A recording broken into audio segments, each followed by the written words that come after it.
Perry. Okay. Okay. Are you ready? Yes, ma'am. Destry, Yes. Chris, Yes. Trevor,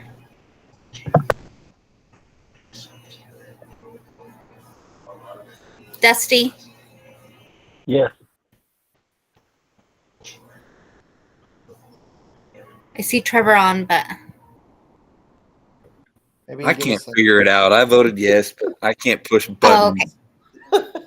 Okay. And Gotcha. myself, yes. All right. All right. Well, thanks, Trevor. Public Got it. comment. I don't see anybody. No public comment, Miss Reyes. Okay. We'll just go on to admin reports with Miss Jolene. I heard she was on, so. Yes, I'm not quite prepared with all my budget adjustments since I didn't go to work today, but I know that pre-K needs to move some money, not only for this trip, but also there looks like maybe is it a Promethean board, Miss Perseda or Daniel? Yeah, it's a movable Promethean board. Okay. So I need at least 10,000 out of the medical line to put into general supplies, and also I'll be needing to move some out of the asset line. She's going to try to spend out some of this pre-K money, and then if her trip gets approved, so the teachers can go to that conference this summer. Other than that, the only thing I remember is I know that there was some budget adjustment in cafeteria just to move some funds around for them. Okay. Other than that, I know our auditor got our audit in. I guess he got sick and missed a few days, but he just emailed and said he got it in on time. So I haven't seen anything on it, but we hope to shortly. Perfect. Any questions for Miss Jolene? I have none. Miss Reyes, I didn't see Gary on it. Is he not? He did not provide me a report, and I don't think he's on here.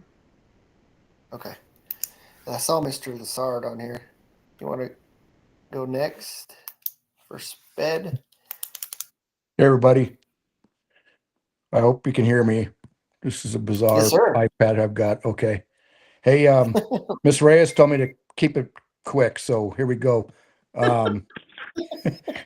A couple of things. Everything compliance-wise, we're fine. We're headed into 4 more months, and we're doing good. We had a couple of trainings. I went to the state SPED Directors Winter Academy. Everything was pretty cool up there.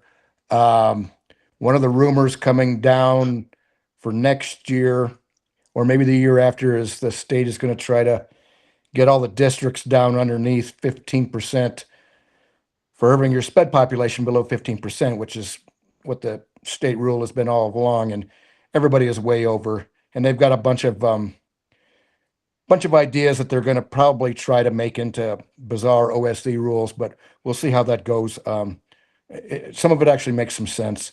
We'll work on that come later in the year. And the other thing, we had a little training, a regional training. Me, Miss Basanya, and Mr. Chan went to a special ed training in Artesia on Friday. Went real well. All of the regional schools were there. The REC has got, in conjunction with CES and with Walsh Gallegos, has got the resources and the money to do plenty more trainings. I mean, geez, I think we could get a training in every Friday, it seems like, and they're more than willing to give us money for it. I told her, we'll see, we got, we still have to, do our jobs. So, but that's about it. Anybody got any questions, comments, or anything like that?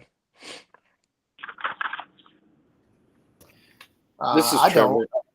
Trevor? I have one question that I saw today on because I could just get to sit around and catch up on emails. Oh Today. boy. Yeah. And there was one that was like a House bill, something about the SPED. They're wanting to Oh, do yes. a deputy That- director. I believe that's House Bill, like something, is it House Bill 1? House Bill, No, it's 64. is that the one where they want to make the OSC a permanent fixture in the state? Pretty much, and I do have some information about that, and I will provide it during my superintendent report, if you're okay with that, Mr. Gray. Sure. Hey, Okay. my 2 cents, Mr. Gray, is that's not a good bill. And, but it's going to easily pass in the state of New Mexico. We really don't need the OSE to be a permanent fixture when we've already got the PED. All it does is create another 100 bureaucratic jobs, in my opinion. But it's going to pass easily. Let's just put it that way. Sounds about right. Sorry to be so negative there. I'll change my attitude here come tomorrow. All right. It's great. Thank you, everybody. Appreciate it. I didn't see SRO or anything. So elementary, Ms. Francis, again? I didn't Yes. see culture. Yeah, okay. All right, elementary. Hello. Good evening, everybody. Can you hear me all right? Yes, ma'am. All right.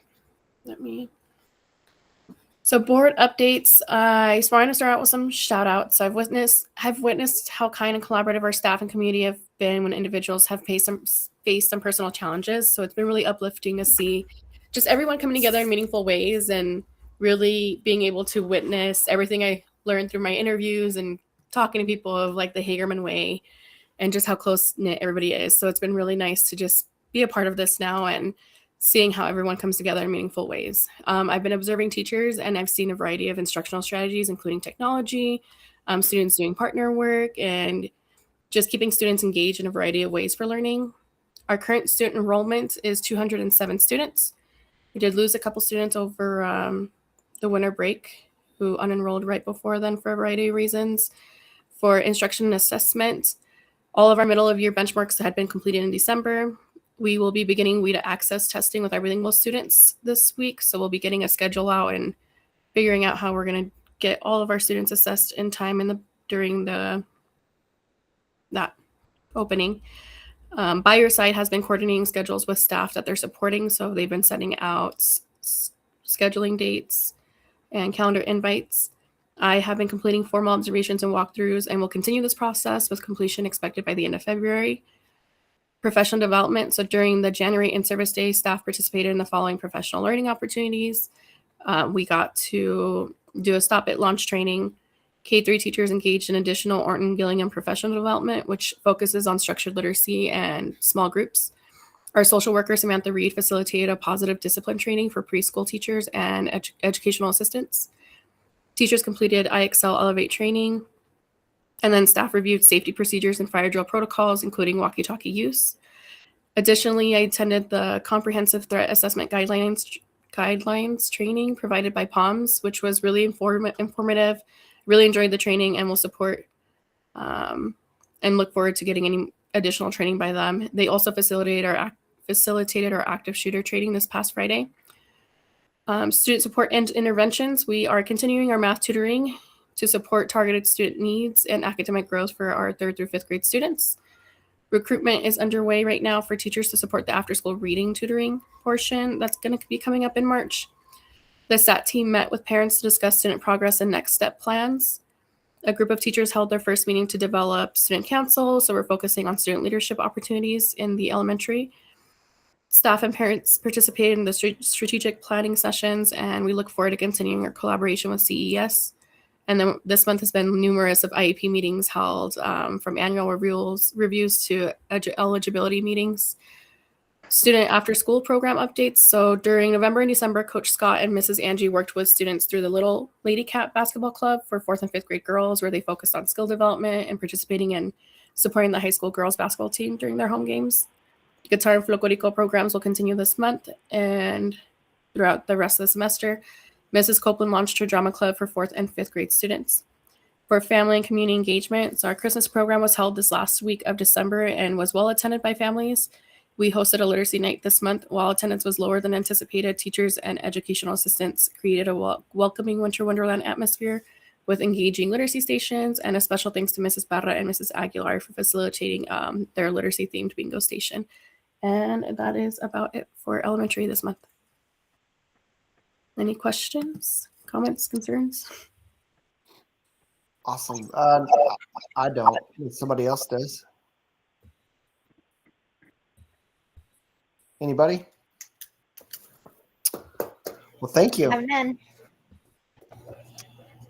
All right. Thank you. Appreciate it. Thank you. Dennis, middle and high school. Good evening. I apologize. This won't be as detailed as I normally would do, but all of my stuff is at school. And so a few things, highlights, and I plan to send out a detailed report later once I'm back on campus. Enrollment is looking good. We gained a new 6th grader since last report, and we've gained a new 8th grader. So we're at 92 kiddos in the middle school.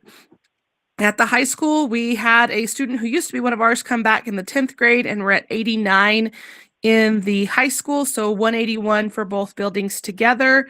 Attendance is looking really good. We're averaging at still about 95% attendance in the first we had 2.5 weeks of data for January, and would like to have a look at the whole full fall semester now that we've finished that, and hope to have that later this week for everybody. But I think even with the sickness and some of that we've dealt with in the last week or so since coming back from Christmas, we still see really positive trends with attendance.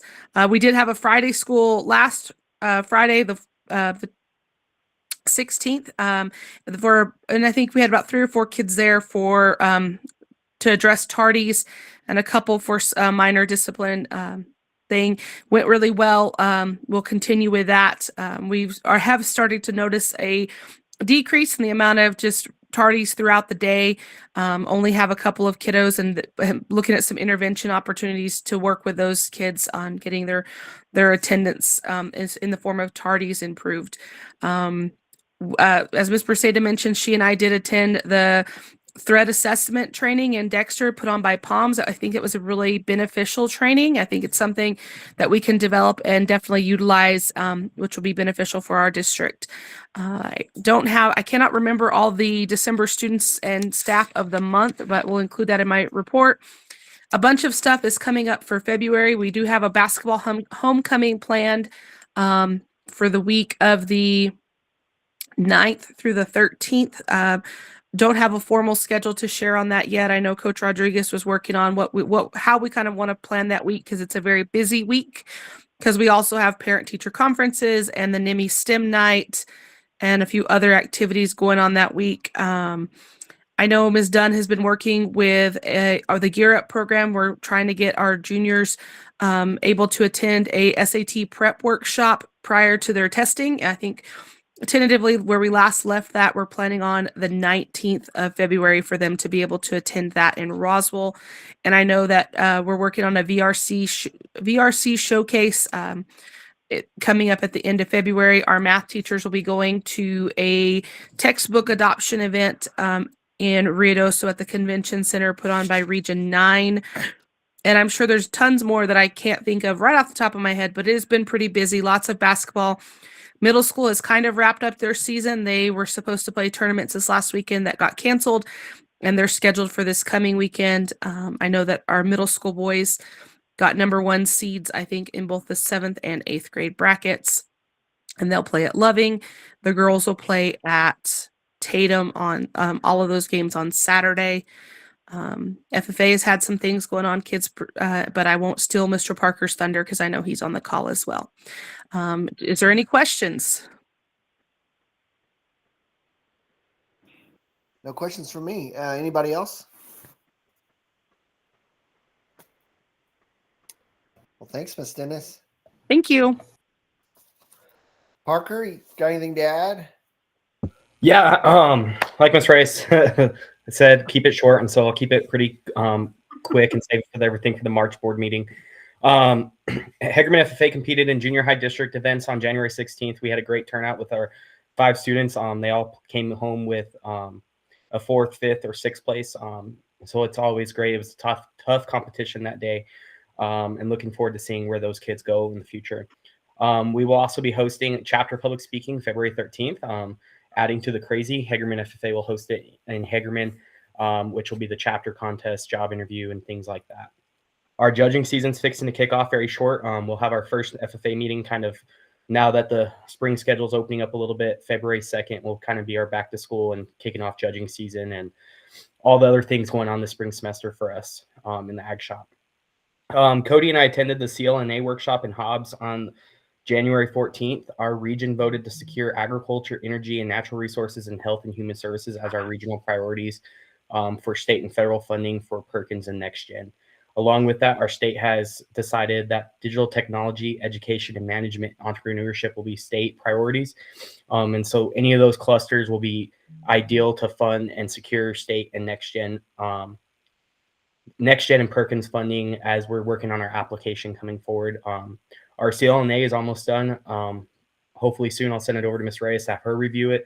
It's just our community local needs, kind of where we're at in our program over the last 2 years. And then we'll submit our APR in March and then start our application in late April time for securing federal and state funding for all of our CTE programs. Along with that, I submitted a intent to apply application for Perkins NextGen redistribution. So some school districts didn't use their money, and so we'll have a chance to secure some extra money this year. For that, I stand for any questions. Thanks, Parker. Anybody got any questions?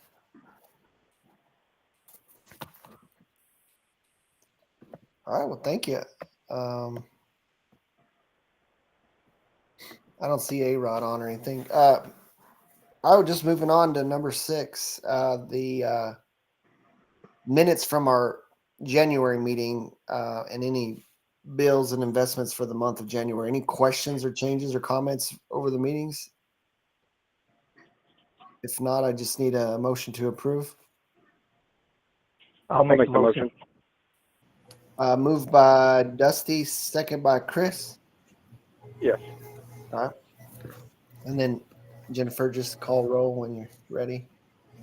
Okay. Trevor, Yes. Dusty, Yes. Chris, Yes. Destry, Yes. and myself, yes. Perfect. Thank you. Motion carries. Item A, new business, approval of budget adjustments. Any new questions or more questions for Miss Jolene over any of the adjustments? Not, I just need a motion to approve. This is Trevor. I make the motion.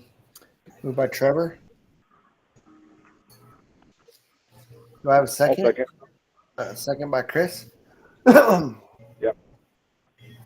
All right, Jennifer, it's on you. I'm sorry, say that with roll call again. Roll call, yes, ma'am. Trevor, Yes. Chris, Yes. Dusty, Yes. Destry, Yes. and myself, yes. Okay. Motion carries. Thank you. Item B, approval of out-of-state travel for pre-K teachers, Dallas, Texas. Elevate Conference, June 21st through the 26th. So joining us today, I believe we have Ms. Sierra Flores and then also Yesenia Grado. So ladies, it's all yours. Okay, I'm not too sure why my camera isn't working. I tried, but it's not. So I'm sorry about that. Okay, so we're requesting approval for me and Ms. Grotto to attend the Elevate Your Classroom conference in Dallas, Texas. And I know it says on the agenda for you June 21st through the 26th, but the website is June 21st through the 23rd. This professional development is specifically designed to strengthen early childhood instruction within the classroom. We want to attend this because pre-K is the foundation for all of our future learners. And this conference focuses on supporting language development, early literacy, social emotional learning, and play-based instruction. And all these components are actually really important in our classroom, and that's what we base a lot of our stuff on.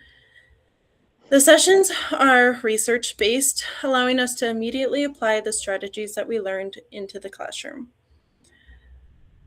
The skills and strategies that we will gain include differentiated instruction, intentional play strategies, classroom management aligned to social emotional growth, and assessment practices.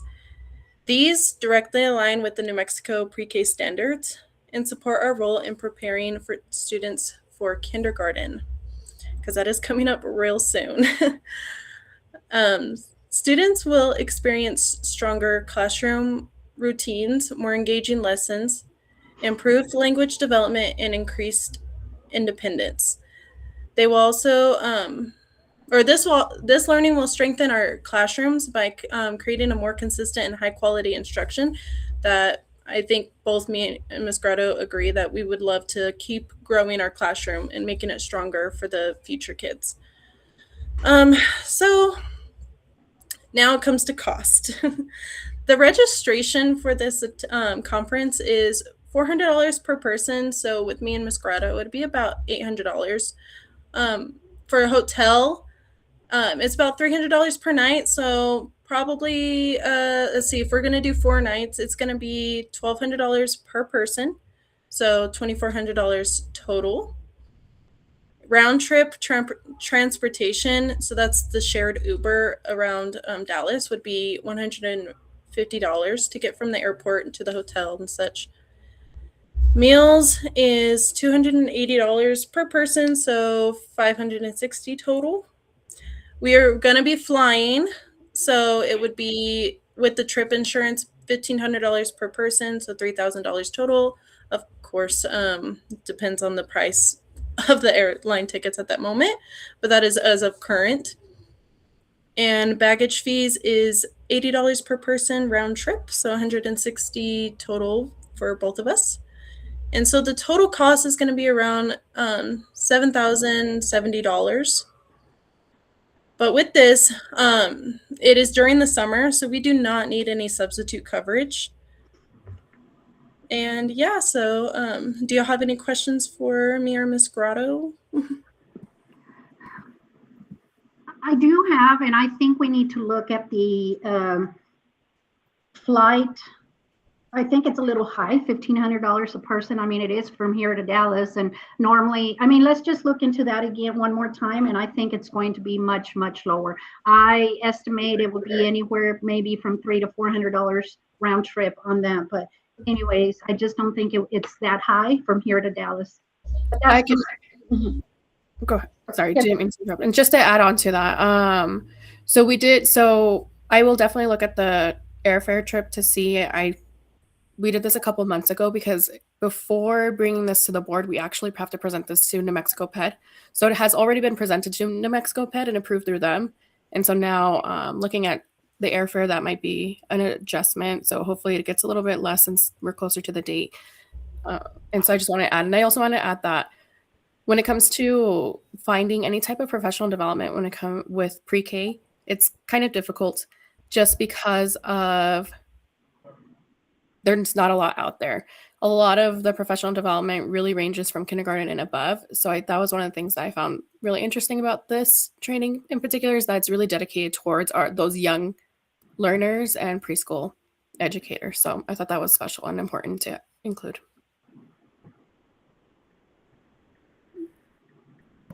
We stand for questions. Do you have money set aside for this, or funding already in place for this? Yeah, so the reason that it's only Yesenia and Mrs. Ford or Mrs. Flores and Mrs. Grado is because they are New Mexico pre-K teachers. Therefore, they have a lot more funding. And so I think it's important that a lot of the some of the funding that we look at that goes towards pre-K and doesn't just go into, some of the supplies and things of that sort, but really finding ways that they can develop and grow themselves to be better teachers. And so there is funding that's there. Like Jolene mentioned before, there's some line items that we have to move around because of the budget was created based like reflection of last year's. There's some line items that aren't being used that do need to be used to be able to get into our New Mexico budget to make sure that we spend all of it. So that was a long answer for yes, if we move around some money. Yeah, no problem. Any other questions? Comments?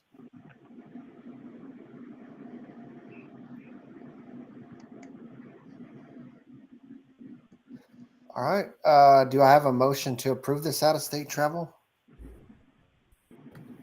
This is Trevor. I make the motion to approve. Moved by Trevor. Have a I'll second? This is Chris. Second by Chris.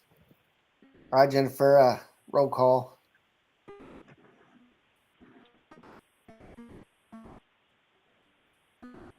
Jennifer, did we lose you? No, I was on mute. Okay. Destry, Yes, ma'am. Trevor, Yes. Chris, Yes. Dusty, Yes. and myself, yes. All right. Approved. Appreciate it. Thank you. Thank you. Next item is C, board reorganization. With the upcoming or previous election, it's required of a reorganization. We don't have to reorganize, but we need to put it out there and see if we want to do some changes. So any comments, questions, or do I have any nominations, or do we want to keep it the same? This is Trevor. I feel we should keep it the same. Okay. Are you going to make that motion, Trevor? I will make if anybody wants to debate that, but that's my motion. Okay. I choose not to debate with Trevor. All right. Chris, are you sure you don't want a secretary?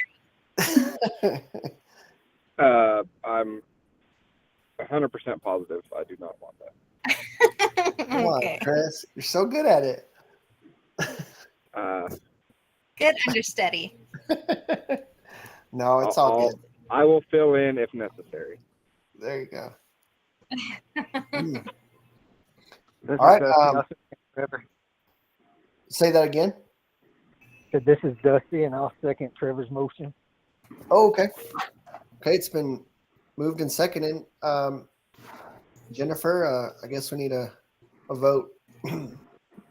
Okay. Destry, Yes. Trevor, Yes. Chris, Yes. Dusty, Yes. and myself, yes. All right. Appreciate it. Item D, Ms. Reyes, did Decker get online yet, or? I'm not sure if they did, but I do have a PowerPoint that I would like to present before they actually. We are here, Ms. Reyes. Okay, Yes. Jose Luis. So I created a PowerPoint that I like to present, briefly, and then you can chime in after my PowerPoint. Are you okay with that? Yeah, sounds great. Okay, thank you. So let me stop sharing this, and then. Ms. Reyes, are you in the ski lodge or something, or? Yes. That's my pretend to be somewhere nice, and If it was the snow somewhere, be somewhere else. Yeah. it would be somewhere else. Doesn't it look beautiful though? Yeah. Let me see if I can find my PowerPoint, and then if not, if I can't share it, then Daniel will. Okay, so this is going to be somewhat brief. Let me see if I can get rid of this so I can see the whole thing. Okay, so basically, I wish I would have known about this, 3 or 4 months ago. However, this is basically a proposed land acquisition for the new school site. So as you can see here, and I just kind of put some information together, just doing some research. So the school, basically what we're doing is evaluating a purchase of some land, about 29.53 acres across from the current football field, as a potential site for the new pre-K through 12 school. And the property is currently owned by John and Denise Hill. I believe that Ms. Hill was a teacher here at the school. And, right now the current price that they're asking is $10,000 per acre. And so with that, let me see if I'll be able to get this. Okay. So this is basically, with the proposed, with, some of the site details with the proposed 29.53 acres. That's what the total acreage is. We could possibly discuss about less acres, but I honestly, I really think that would be the best option, going with the entire amount of total acres, because we would have room for expansion. So that would equal probably about $295,000, the purchase cost, and this does not include the cost of any other fees. So basically, the proposed 29.53 acres, it represents a significant expansion opportunity for Hagerman Municipal Schools. And right now, we currently have 8.52 acres. That's where our campus is located. So it is the current size is 3.5 times smaller than what the total acres across the football field. So the total estimated purchase cost of it's approximately $295,000. And of course, that is the asking price of $10,000 per acre, excluding the closing cost, the legal fees, and any other expenses. Okay, so some of the advantages, and I've been talking to the admin team and some of the stakeholders about this, and some of the advantages of building off campus. So I want you to think about it. It's, there's going to be uninterrupted instruction. So the construction would occur completely away from the current campus, which that is going to allow the instruction to continue without any disruption, any noise, safety concerns, and all of that is just, I know it's going to be too much. There's no need to be able to relocate the students. So our current high school students, they will remain in their classrooms throughout the construction, eliminating the need of temporarily relocating these students to the middle school campus. I know it's possible, but if we don't have to do it, I think that is just a win-win situation. And then, of course, the building will be built on a vacant site, which reduces the complexity, allowing the contractors to work efficiently without navigating through the occupied buildings. And again, that's another win-win situation. Let's see, let's look at this one.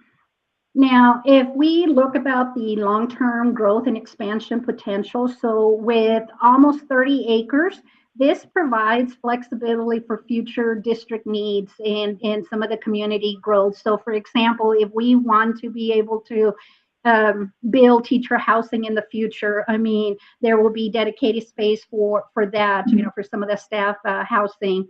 We wanted to do that with this project, but we weren't approved for that, but maybe in the future we will be. And then of course, let's think about the parking, because right now we're just kind of like scrambling for land to be able to have everybody park. You know how it gets whenever we have the game. So there's going to be a lot of parking, a lot of room for staff, visitors, event parkings, and I think that it's going to be another win-win situation. And I know that some of the community members, some of the students and some of the teachers, they're like, okay, what about an auditorium? Well, obviously we don't qualify for an auditorium right now, but there will be space if, you know, in the future, if we ever want to have an auditorium or any kind of performing arts center. So again, the space will be available. And then of course, you know, athletic expansion. So we have additional fields, courts, facilities to support growing athletics and physical education programs. And you probably think all of that it's a dream. But again, it is, we have room for expansion. So now, and in a little bit, JL, he will be talking about the significant cost of, you know, that this will be, that by building over at the construction, you know, at the other field, we would be saving PSFA anywhere from $7 to $8 million. And Jose Luis will be talking to you more about that. Of course, you know, there's potential for cost effective, you know, like perhaps maybe like just a 1-story design instead of a 2-story. No water retention ponds required on this side. Let's hope. I don't think so, but you know, just reduce staging and logistic expensive, and then also faster project completion timeline. Let's see, and then of course there's you know, other connections. So it will be close to the football field, the new school directly across from the current football field, and the sports complex. It is a familiar location, and then you know, it will be a centralized access. So students, families, and staff will benefit from a centralized operations while gaining access to modern facilities designed specifically for the 21st century learning. Okay, let's see here. Okay, so now I discussed a lot of the pros. Some of the, well, cons, you could say. This is an immediate investment. You know, it's an upfront land acquisition cost, about $295,000. It requires district funds, and it may temporarily reduce financial flexibility for other operational needs. Now, Jose Luis might be able to tell us a little bit more about this.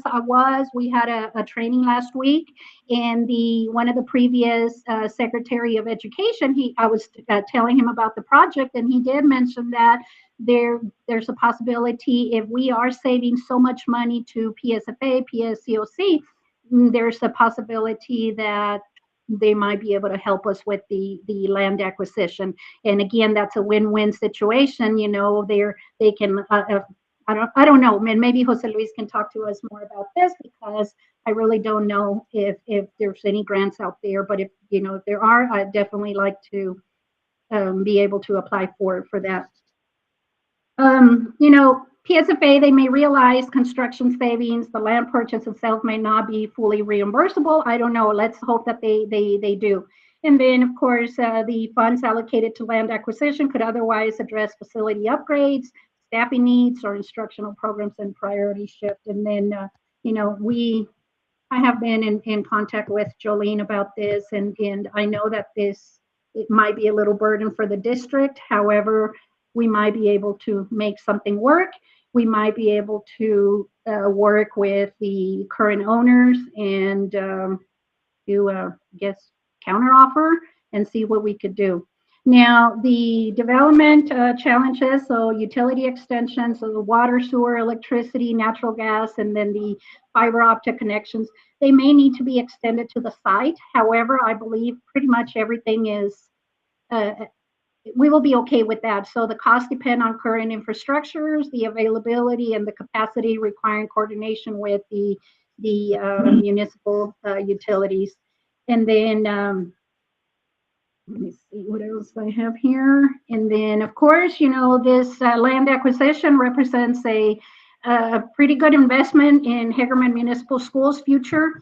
And so I know that there's going to be upfront cost, and I know that we already incurred some cost with the what we currently did. So, for example, we paid the replanting of the street, but in the long run, it will be significant savings. And then I guess we have to look at more of the pros. Let's see. And so I'm, just, I'm going to pass it over to JL. JL, I don't know if you have a PowerPoint, and then you will be able to provide us with more information. Yes, we surely can do that. So I'm going to stop sharing, and then you can share yours. Okay. And members of the board, I will send you a copy of this PowerPoint.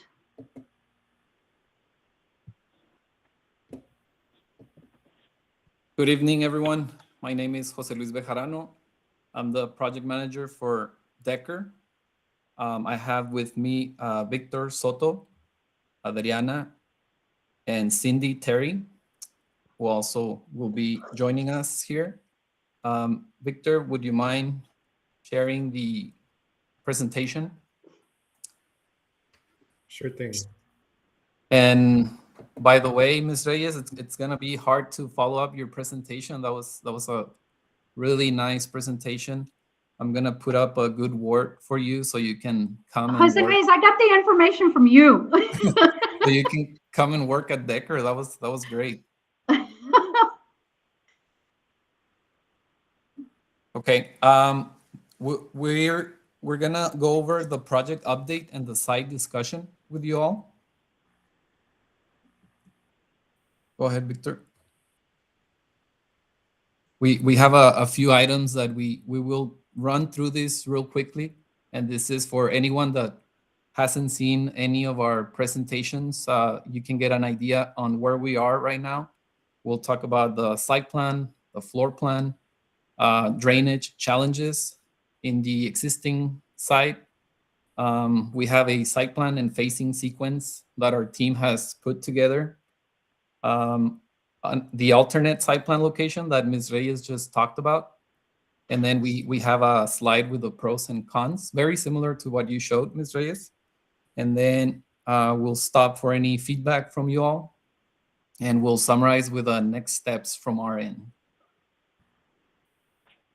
And like we always do, we always start with the mission statement from Hagerman, which is to ensure that each student graduates with the skills and knowledge needed to transition to college without remediation and or pursue a rewarding career. The vision of Hagerman Municipal Schools is to create a learning community that provide quality education services to all students. Real quickly, this is the project schedule for this Hagerman Municipal Schools project. And right now we are on the design development phase.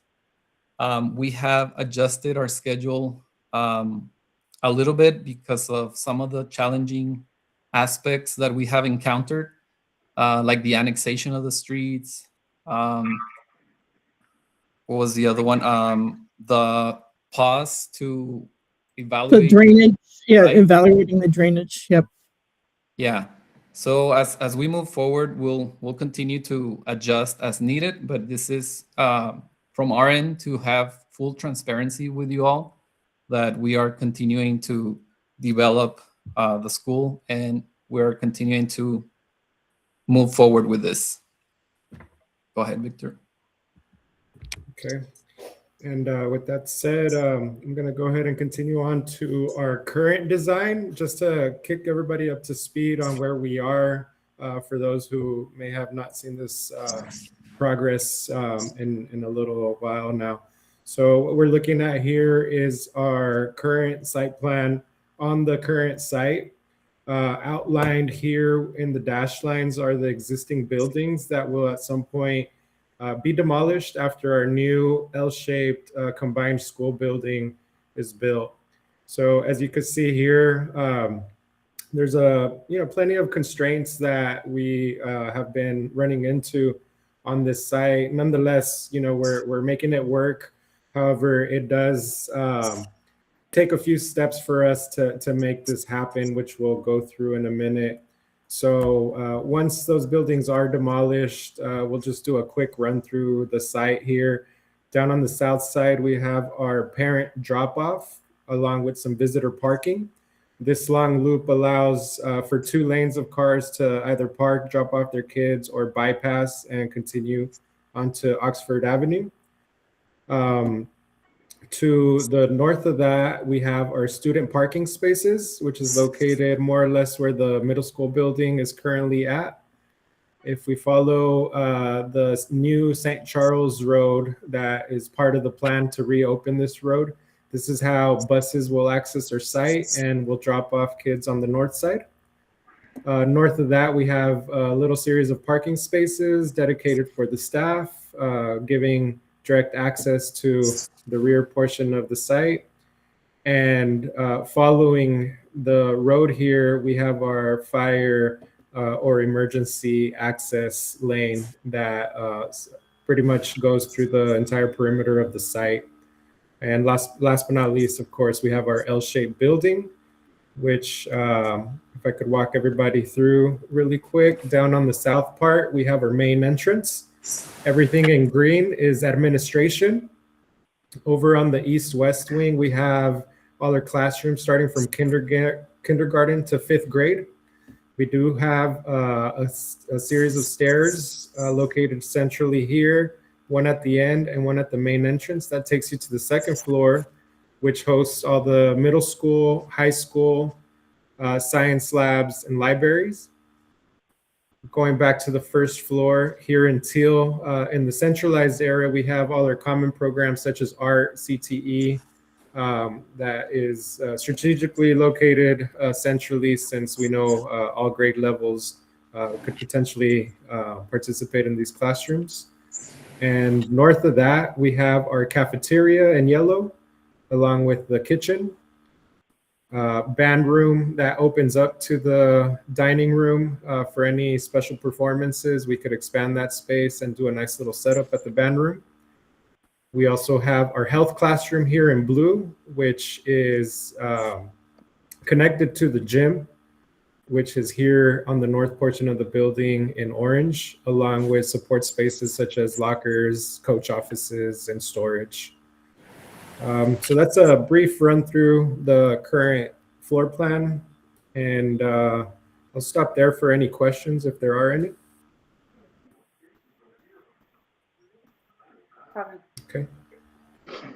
Alrighty, so just really quickly here, going back to the site and a couple of constraints that we've been made aware of since we got the topographic survey.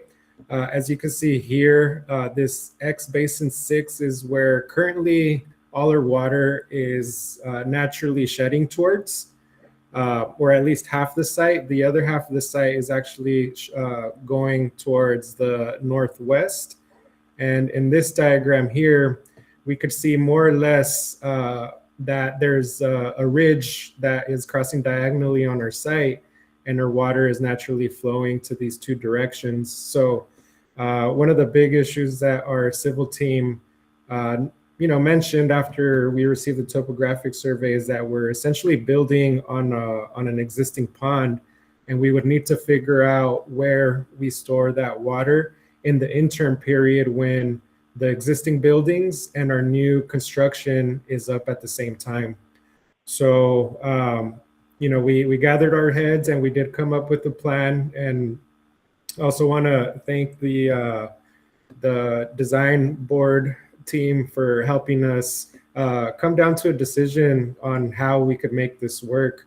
And yeah, along with their help, we developed this phasing plan, which ultimately determines that we could build the entire new facility in one phase if we are able to have the opportunity to demolish the existing high school building first, as Ms. Reyes mentioned earlier in her presentation. So by eliminating the high school building, this obviously opens up a nice big area for temporary ponding.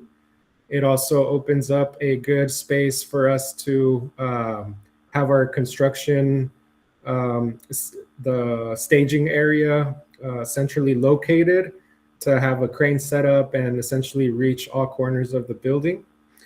One of the challenges with this first sequence is going to be relocating the high school kids into the middle school building, as Ms. Reyes stated, along with the CTE department that is currently hosted in the high school building.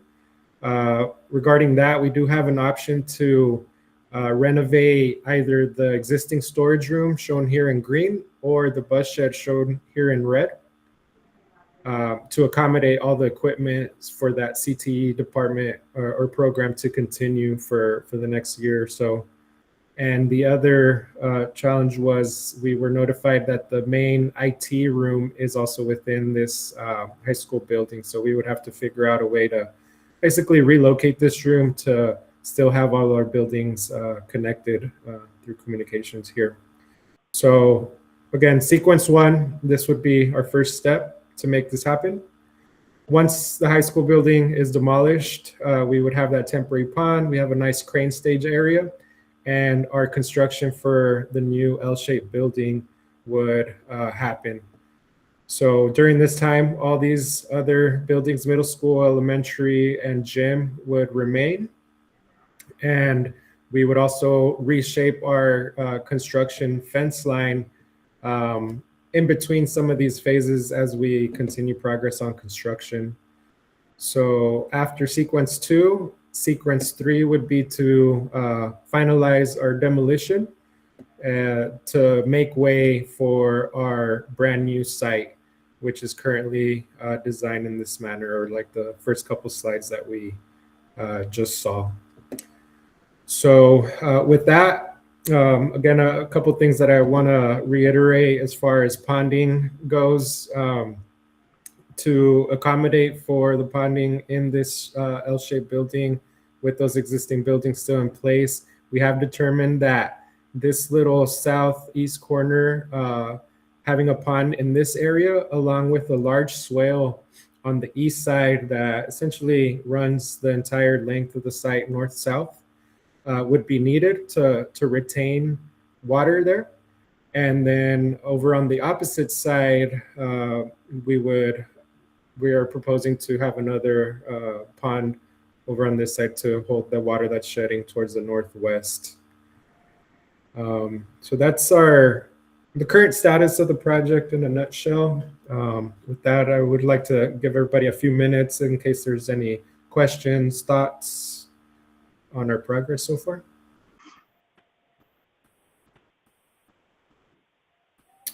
Okay. So sometime last year, I think it was about Christmas or so, we received the great news that there's another opportunity to potentially locate our brand new school on a brand new site, which Ms. Reyes' presentation, I think, hit it right on the dot. As we all know, we're a little familiar with the land here that was being proposed to be purchased here. And outlined in red, I realize that our acreage countage is a little off here. We're just doing rough sketches on the Google Earth here, but this would be the approximately 28 acres that is available for purchase. We did a quick little site analysis, and a couple things that are noteworthy to point out is along the middle, along the third of the site, more or less here where this white line is, there is an irrigation ditch that runs north-south. So when we first did our initial rough sketch or overlay of the new building on this site, it was determined that it's possible to build our entire new campus, including parking, including play areas, within within 2/3 of the site, essentially east of that irrigation ditch here that we could see on this picture. Of course, the possibility to purchase the whole land, I think, is still at play, and that essentially just gives you a lot of options for future growth, whether it's teacher housing, maintenance building, etc. The possibilities are endless. But we do want to, I guess, make the point that we really could bring all the amenities that we had on the other site onto this portion of the site and be able to fit very, very comfortably. As you can see, in order to have a nice comparison, apples to apples, we kept the 2-story building in this layout. We kept our drop off for parents and parking still on the south portion of the site. A couple of changes that we did do is that the buses do continue to go on the north side. However, the students are now located here on the north side of the site, and our staff is along the east side of the site, allowing for a direct connection to the admin area and, you know, maybe the kitchen or the gym areas for those teachers. This next slide shows essentially exactly what I just described, just a little more enlarged. Again, this was just a quick study, but we could see here how everything fits very comfortably. We're even also able to expand a little bit of the play areas. You could see the old line work here. So obviously we could, you know, expand our option here a little bit further. If and so this does get approved, and we could continue accommodating our site here. So this is the current floor plan, or site plan, I should say. And a couple of advantages and disadvantages are the following. So biggest thing I think that we, you know, noted along with our consultants is that this site would completely eliminate construction sequencing or phasing and related drainage challenges that we discussed on those different sequences on the current site. This also simplifies existing utility coordination and easement vacation. With the exception of the gas line that might definitely need that gas line extension, we were noted that down on Morgan Street, there's a brand new electrical feeder that was installed not too long ago. Our electrical engineers have consulted with the utility company, and they did mention that this site would definitely work out for them, if not better than on the other site. The other site, I do want to make another point. You know, in order for us to have those different phasing sequences working, we would also have to do like temporary power on certain buildings like the gym because of existing easements that are currently within our building footprint. Moving on to point number 3, eliminates the need of row annexation. That was the road Cambridge that we were gonna essentially acquire as part of our entire property. This also avoids placing the large drainage pond adjacent to neighboring homes, which would reduce neighborhood impacts and helps maintain long-term community support. It also would reduce overall construction costs compared to the existing site due to a single phase construction. Creates a cohesive campus with proximity of schools and field amenities, campus that is easy to supervise. And by that, we mean, you know, the existing high school football field here and track. We're essentially just adding on to that. And we thought that was a big plus for the school as a whole. You know, now our coaches don't have to drive a few miles to go to the field. You know, it's essentially across the street. So that was a really, really good plus that we found here. It also allows the current floor plan design with minimal or no revision. Of course, if you know, we would like to move over to a one-story building, we could further look at that after decisions get made here. But at the moment, again, to keep our comparison apples to apples, we're assuming the same or very similar configuration as we had before. And then the couple of big ones in our minds, I think that, you know, directly affects the community is that it eliminates any disruption to the ongoing process of education on the existing campus. You know, all our high school kids would not have to move, especially the ones that are, you know, seniors this year that might have to, you know, go through that, you know, relocation into the middle school. So none of that would happen. And we think that that'll be a very positive thing for them as well. we would also be able to properly utilize the entire site available rather than trying to squeeze things together. If we do need ponding, Ms. Reyes, which we will be, nowadays, we have to kind of retain water on your land. There is more than enough land for us to carve out areas where we could create some of that ponding. And another big one that was brought up from the get-go on the other site is to locate the new building as far away from the railroad tracks as possible. So this site here would obviously just take care of that issue that we were maybe having before. A couple of disadvantages here is that the main gas line extension would require significant extension to reach our site. But I think if anything, we could talk about options if this decision does get approved with going with all electric, if we would be open to consider that.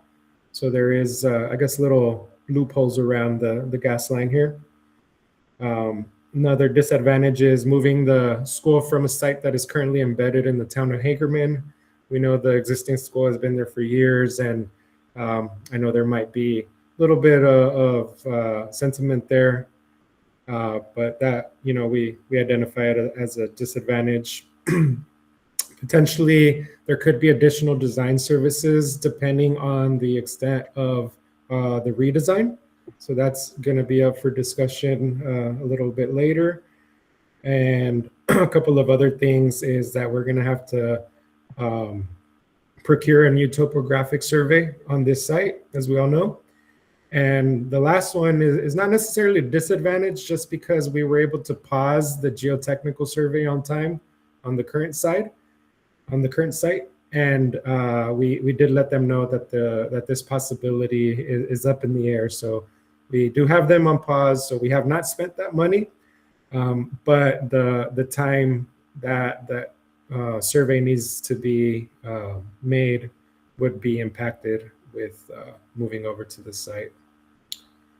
So that was a quick summary on that. And with that, Jay, I'll throw it back to you if you want to talk about this slide here. Yeah, thank you, Victor.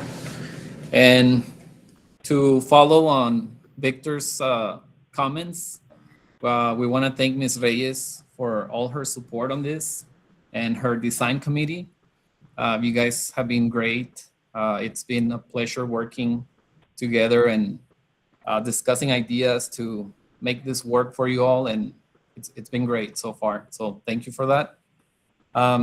Real quickly, this slide here, it's just a summary of the cost based on our cost estimator that we have on our team as our consultant. He had as a design development phase, so we're still developing everything as we move forward. But as in a design development, the original site location cost is about 66 millions if we round it up. And then the new site location, he gave us a cost estimate of about 58 million. We noticed today, actually, we noticed that he didn't include the demolition costs in his 58 million total. So we will have to deduct that amount to the total savings that we were thinking of 7 to 8 million in savings.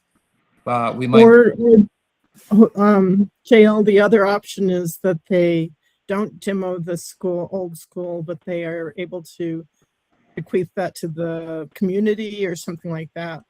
we thought about that, Cindy. That's a great observation.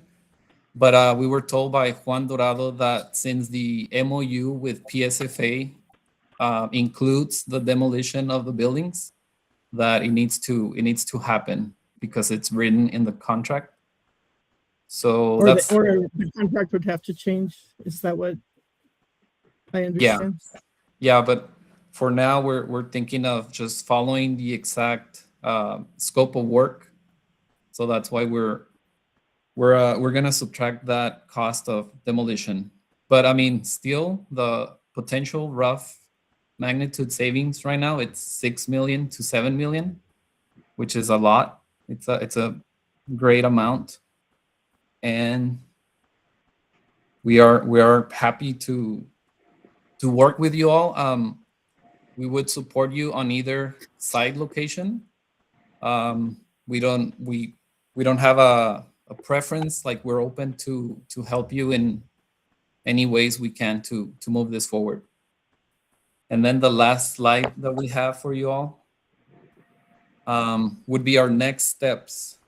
So the most important one is the decision from your team, from the board.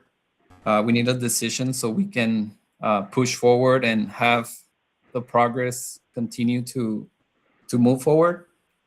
From that decision, if I go to number 2, we need to amend the additional service for the replat work. And I was going to ask Ms. Reyes if the replat work was completed. I don't know. Half of it. Half of it? Half of it was already completed, and we already submitted payment for half of the replatting services. Okay. So right now we put a pause to the other half, I'm assuming? Perfect. That's going to save us a lot of money too. Number 3, we're going to need a survey for the new site, if that's the decision that you're looking to move forward. And that approximately takes about 2 months to get. And then the geotechnical report, we also were able to have them on a pause. We called them and we told them that there was this opportunity of a possible new site. So we told them not to proceed with the work at the existing site location. So they're just waiting for us to make a decision. So whatever cost estimate they gave you, they would just move on to the new site, it worked perfect. After that, we will continue to do our work, and we will meet with first responders, fire marshals, and continue future committee meetings so we can continue developing the final site plan, the elevations, and the massing for your new school. With that, I think we can summarize everything. Let us know if there are any questions or comments from anyone here. So JL, Cindy, Victor, I do have I don't know if you want to say a comment, but there is a caveat to all of this. So I just want to let you know, and I want to let the members of the board know that currently the land is leased. And so the owner did mention to me that he has the land leased to, I believe it's Blattner Energy. So Blattner Energy, they were supposed to be building some of those solar panels, but the project really never happened. And the Mr. Hill, I'm thinking Jim Hill, the owner, Mr. King, he actually contacted the Blattner Energy, and I believe the contract it's due to terminate in May. However, if the company desires, they can do another 5 years. However, the company told him that if this is for the school, they can provide him a letter that they'll do away with the lease. So that should not be a problem. And you said this lease might end up in May? It ends up in May. So it was leased for 5 years. But the company, really the project never happened. That I cannot tell you as to why it never happened. The owner, Mr. King, he did say that he doesn't see that it's going to happen, but he did contact the leasing company, which is Blattner Energy, and they said that if this is something for the school, they can sign it off. Okay. Thanks for letting us know.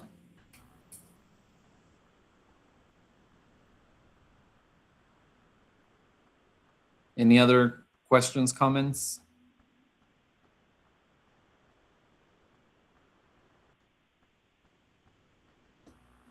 Does everyone agree that we landed the second place with Ms. Reyes' presentation tonight? Oh, be quiet. That was really good. It was good. I was like, what are we gonna say now? No, you.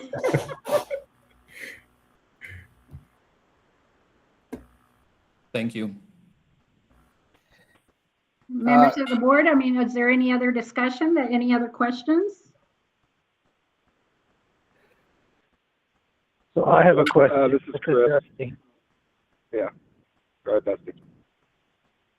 So if we purchase this new land and build a new school there, once everything's done, are we able to sell where the school is currently at and recoup some of that money back?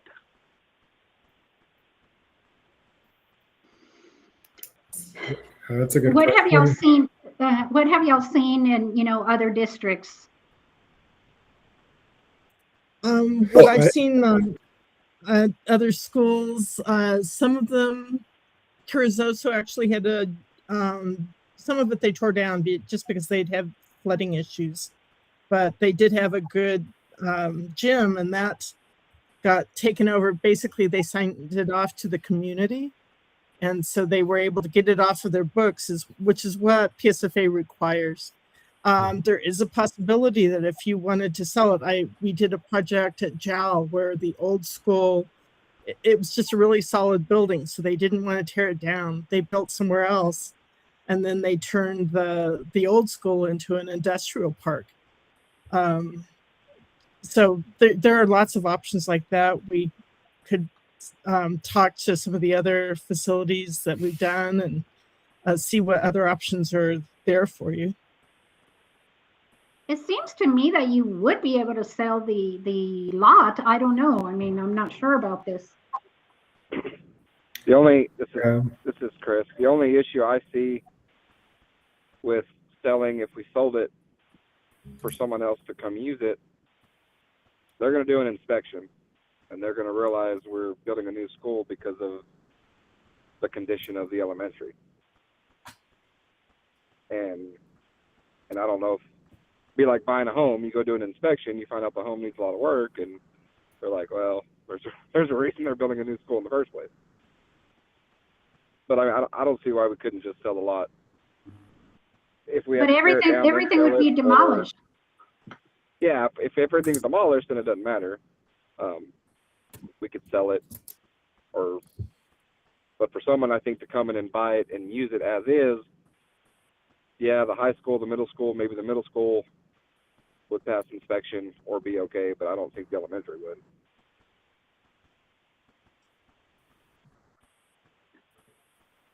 So what does PSFA requires? Because my understanding is that it would have to be demolished. We could keep possible the high school, but then donate it to maybe the community. Is that correct? Not the high school, but the gym? Yeah, I think from my understanding, and we could maybe chat with Juan a little bit more about this, but the main thing would be to get it off your guys' books. That way PSFA has no responsibility to upkeep those buildings that are under HMS's name, essentially. So that's the main thing I think that we need to look out for, whether we demolish or keep the gym, for instance, and donate it to the community. As long as it's not in your name, from my understanding, it should be okay. But yeah, let's circle back with Juan on that. Okay. I think one thing too, Bilia, and the members of Decker, we need to consider looking at if trying to swing the money for all 25 to 28 acres, we also need to look at the possibility of just getting that irrigation ditch that you were talking about that's 2/3, and the 2/3 is on the east half of that property. Just look at acquiring that. Well, obviously, it'd be less money, still have more room than what we have now. If it comes down to a money issue, that's a possibility I think we need to look at as well.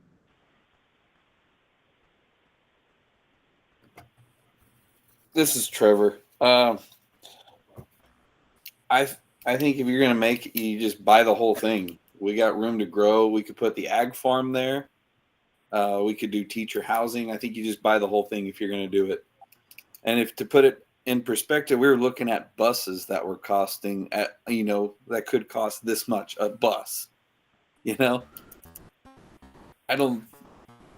just be interesting where we're going to come up with the money. That's the only thing I see as an issue, is where we're coming up with it.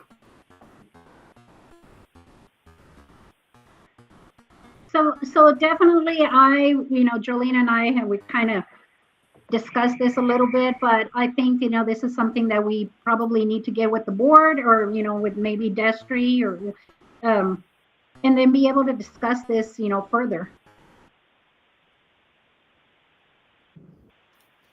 Billy, I know, this is Chris. I know my father-in-law, being an ex-mayor, he said that the town, a municipal, was never able to go to the bank and get a loan for something. But are New Mexico schools able to finance stuff? So once again, I mean, we would probably have to borrow from Peter to pay Paul, but I think we should be okay. Now, we also have to, I know there's an offer, but I think we need to counter offer and be able to, offer less. Well, I'm just thinking of, I don't want this land purchase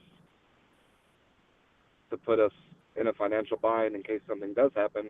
If we're able to finance for 10, 15, 20 years the land, just so we're okay financially, if the New Mexico schools are able to finance, I think that's something we also need to look into too, just to not have such a financial hit right off the bat.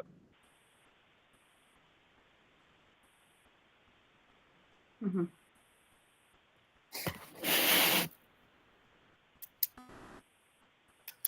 Members of the board, I know that you're very busy, but I mean, would you be willing to, we can have a meeting with just the members of the board, the finance team, myself, and then, I mean, it would have to be in open meetings, and then be able to come up with a solution. Yeah, Ms. Reyes, I think that's best. I mean, I think it's a great idea to relocate, and I think there's a lot of benefits to it, but I think we need to figure out the financial first. I mean, okay. I think that's the the decision right there, is just the financial burden of it, Okay. Which so, is a lot of money. I mean, y'all have done some crazier things. Like Trevor said, we were trying to buy a bus for that. So surely, I mean, I know we can't allocate those funds for things like this either, but you know what I mean? I think we have some opportunity here. I think even if we have to purchase less at the moment and maybe purchase more later or whatever, maybe that's an option. I don't know. Mm-hmm. Okay. I mean, this is Chris again. I would absolutely love to have all 25 acres, but right now we're sitting on 8. So, I mean, we'd have even 2/3 of it would be 10 more acres than what we got now.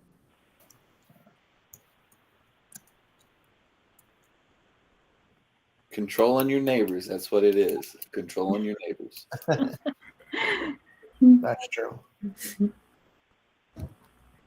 So members of the board, I know that we have a meeting next week in Santa Fe, but I mean, I think that we probably need to meet as soon as possible, and then that way, we can come up with some numbers, and then that way you can make a decision.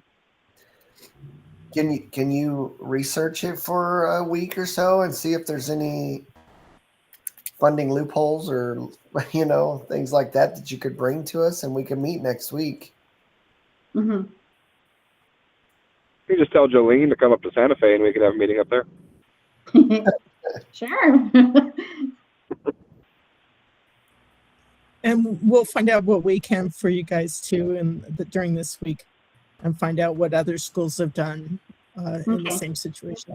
Perfect. Well, as much savings as we're saving the government, I mean, maybe they just give us that little bit of, Well, it's worth investigating. If they're going to save quite a bit of money by moving, maybe there's a possibility that they would have an interest in that. So we can check into it.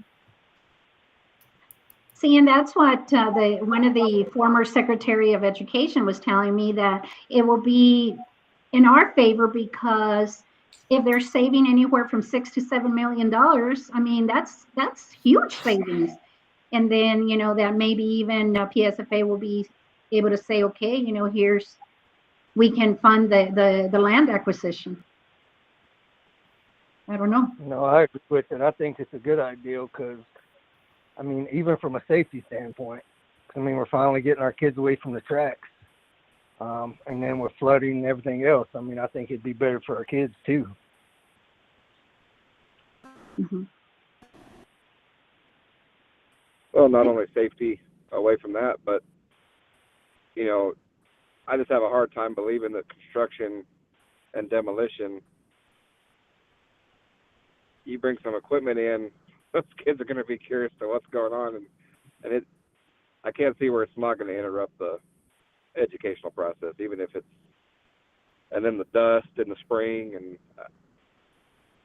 we really need to explore all the possibilities on this new site for sure. Yeah.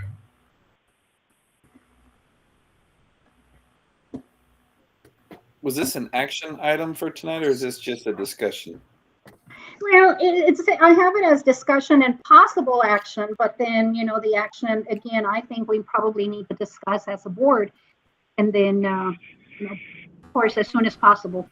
And then we'll have some numbers for you guys too, but then. I mean, I don't know if Trevor's going to say anything, but tabling this and researching it out, I mean, given a week or so to research, I mean, I think that'd be better. Okay. I would agree with that.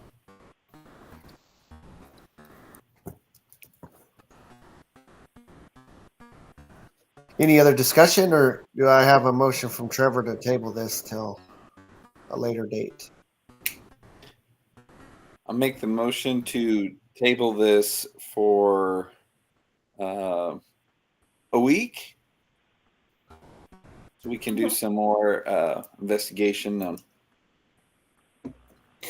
this acquisition. Okay. I have a motion. Do I have a second? I'll second Dusty. Second by Dusty. To be tabled for a week. Jennifer, you have to do roll call again. Okay. Destry? Yes. Trevor? Yes. Chris? Yes. Dusty? Yes. And myself, yes. Awesome. Thank you. Motion's been tabled. Thanks, Decker. Thank y'all for joining. Appreciate it.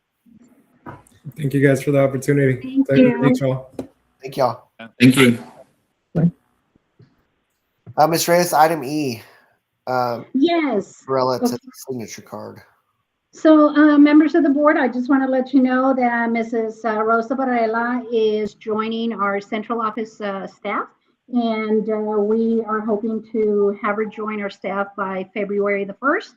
I think she, I know she is just a great asset, and with that, I mean, we do need to be able to have her on the signature card for the James Folkestone Community Bank.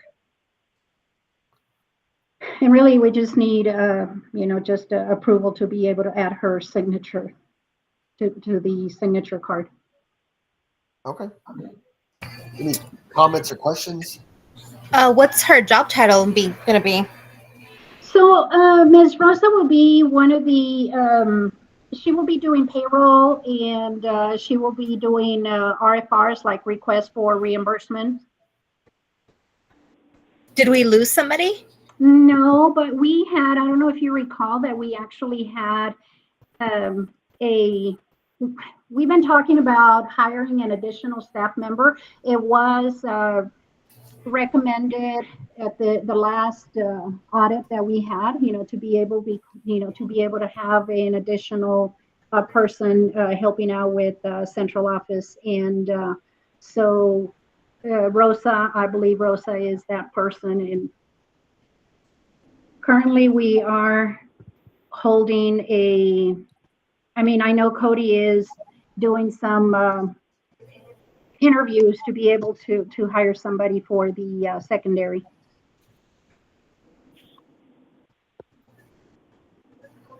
Okay. Any other questions for Miss Reyes on adding her to the Miss Barella to the signature card? Do I have a motion? I'll make the motion. This is Chris. This is Trevor. I second it. Moved by Chris, second by Trevor. Miss Jennifer, you'll have to roll call again. Yes, sir. Destry, Yes. Trevor, Yes. Chris, Yes. Dusty, Yes. and myself, yes. Awesome. Thank you. All right, Miss Reyes, your superintendent report. Okay, I will be brief, okay? So first of all, members of the board, so I would like to recognize our Hagerman Municipal Schools Board for their dedication. I want to thank you for your dedication, your leadership, and commitment to our students. As you know, actually January is Board Recognition Month. We wanted to do something at the board meeting today. However, with the circumstances, that was not possible. So President Moss, Vice President Gray, Secretary Medrano, and of course, members Perry and Mr. Pilley, thank you so much for your time that you volunteer, your thoughtful decisions that you make, and of course, your continued support of high quality education for every Hagerman student. And your service, is just truly reflects the heart of our community. And I do have a small token of appreciation for each of you. Again, we're not in the building, but I hope to see you before. And actually, maybe if we have the board meeting next week, then I will be able to give you just that little gift. And then maybe I will be able to see you at the NMSBA conference, and you will be able to wear this to the meetings, and we could look like all the other boards wearing the same thing. And then, of course, we can show our Bobcat pride. So hopefully I'll have them ready by they will be ready by next week. Okay, so I just wanted to let you know, as you know, the legislation session, it's already underway. This year is a 30-day session, and of course, it began last week, so it will be a short session. One of the bills that was presented today was HB 47, and that is the school insurance employee program. So basically, what this bill does, it focuses on the recruitment and retention by being able to address the rising cost of employee insurance. So HB 47 would move districts to an 80-20 split. And I think this is going to be something that it's going to be really good for the employee. So with the district paying 80% of the insurance cost and then the employee paying 20%. Currently, our contributions, they vary by the income tier. So for the teachers, they're at a 60-40, and then there's other employees that are a 70-30, and then of course, we do have some employees that are 80-20. But with this bill, it would be pretty much everybody will be an 80%, 80 with the district, 20 for the employee. So the bill would be fully funded through the SEG, so there would be no additional cost for the district. Today, HB 47 was actually amended and approved. So the bill would provide much needed relief to some of the educators, especially because NMIPSIA premiums, they continue to increase each year, and then the co-pays remain very, very high. And for some people, even with having the insurance and paying so much, there's people that are paying over $1,000 of insurance, on a monthly basis, and it is just really, really high. So I fully support this, legislation, as and it supports our staff and ultimately benefit our student outcomes. That's the number one goal. So then we also have SB 37, and then Senate Bill 37 and Senate Bill 1537. It actually is a literacy bill. It strengthens a statewide literacy by ensuring reading instruction and in evidence-based practices, identifying and supporting the struggling readers, and then of course providing sustained expert support to schools with the greatest needs. And that would be providing a literacy coach. The only thing that really worries me about this is that the literacy coaches, sometimes they're taken out of the classrooms to be able to have the literacy coaches, but then that leaves an open space in the classroom, and we definitely need teachers in the classrooms as well. So this act, it expands to proven reading supports, and this is going to be for all the students. And that's SB 37. It actually passed anonymously through the Senate Education Committee on 123, and then it passed the Senate Finance Committee, and then the full Senate, and then the House Committee, and of course the House of Representatives. So it's a done deal on this one here. But then we also have Senate Bill 15, which is for numeracy or math, and basically it's the same as the literacy, and this one passed today. So hopefully we will be getting a literacy coach and then a math coach. Now, the one, and Trevor, you questioned about this one here, Special Education Bill, SB 64. So this one here is pretty much a continuity in special education. It establishes what it does. It will have a deputy secretary to be able to oversee the special education department and be able to monitor compliance, and of course be able to support the districts. And basically what they want to do is be able to implement a statewide IEP template, which is aligned with Synergy. As you know, Synergy, and we already use Synergy, so for us it should not be a problem. However, for many districts, they don't use the same SIS, but now basically what they want, the SPED department, is to be able to have everybody to be able to do the same template. Of course, the only thing that changes would be the student content. Currently, we have statewide, we have about 20% of our students that are being served statewide in special education. And with this new bill, the goal is to be able to drop it to 15%. Okay, so we will see what will happen with this one. It hasn't been heard as of yet. Okay, moving forward, members of the board, I just want to let you know, and I did send you a couple of emails. The NMSBA is accepting nominations for the 2026 Excellence in Student Achievement Awards.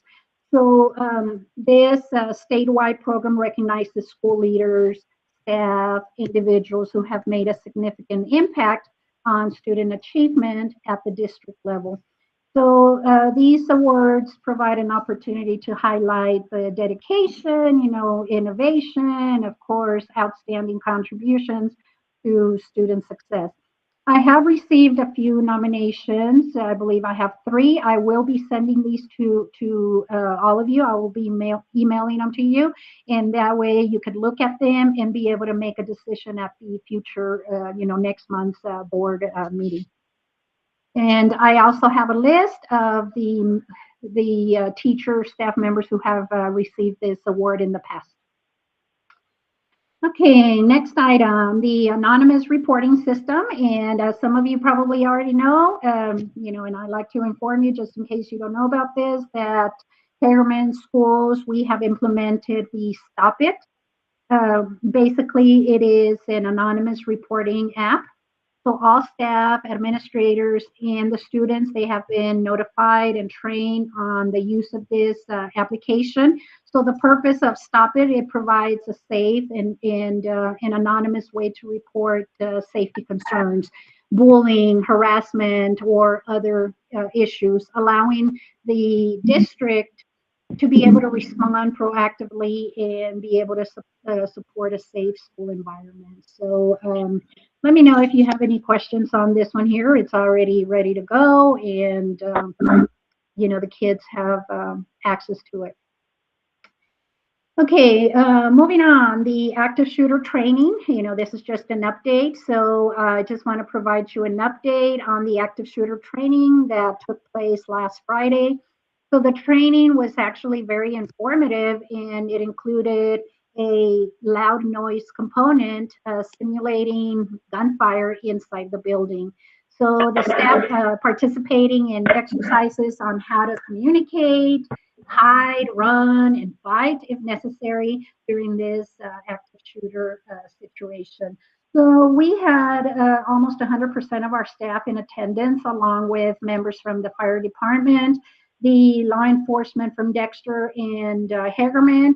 So this training was actually excellent. It was an excellent opportunity to ensure the safety and, of course, preparedness of our staff and the students. So members of the board, thank you for your support, because, the approval of having an early release just made this, we were able to make it happen.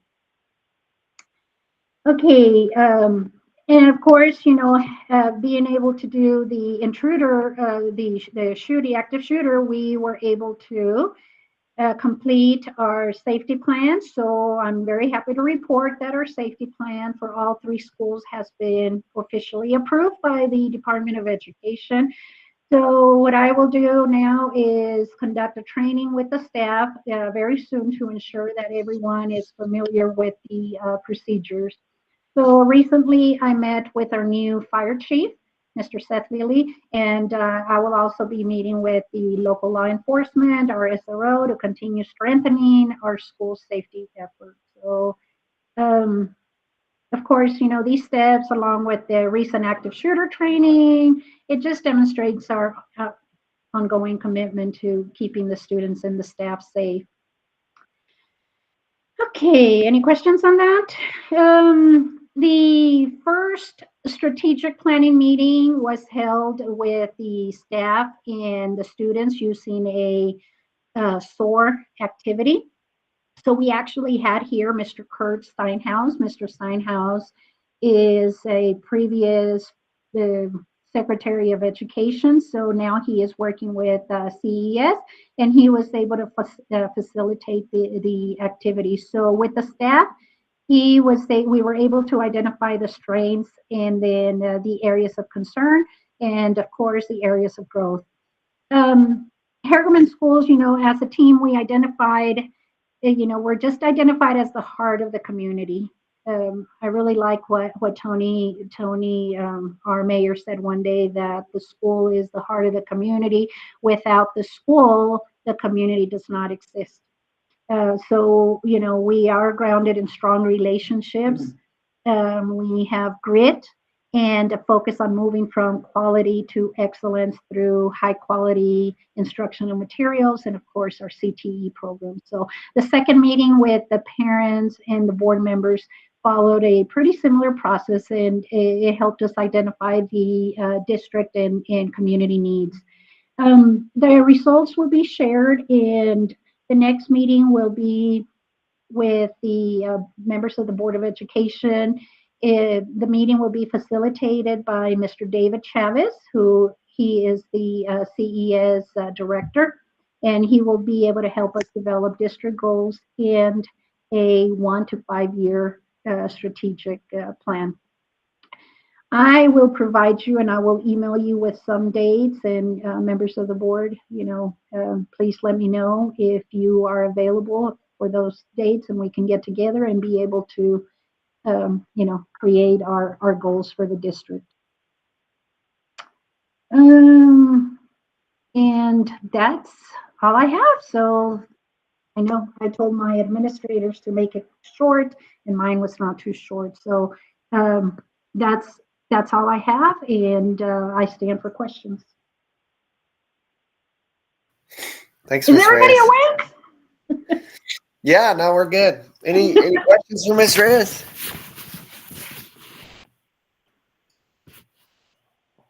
I don't have any. Okay. Well, with that, Miss Reyes, we could dismiss everybody. Is Daniel going to get us into another room separate from this for the executive session? Once everybody is dismissed and we can just ensure that nobody is here anymore, and Daniel will go ahead and the executive session will not be recorded. And once, all we have to do is just ensure that no one is in the meeting and we are okay. Okay. Thanks, everybody. Thanks for attending. And you don't want me on there, do you, Ms. Reyes? You don't have to, Jolene.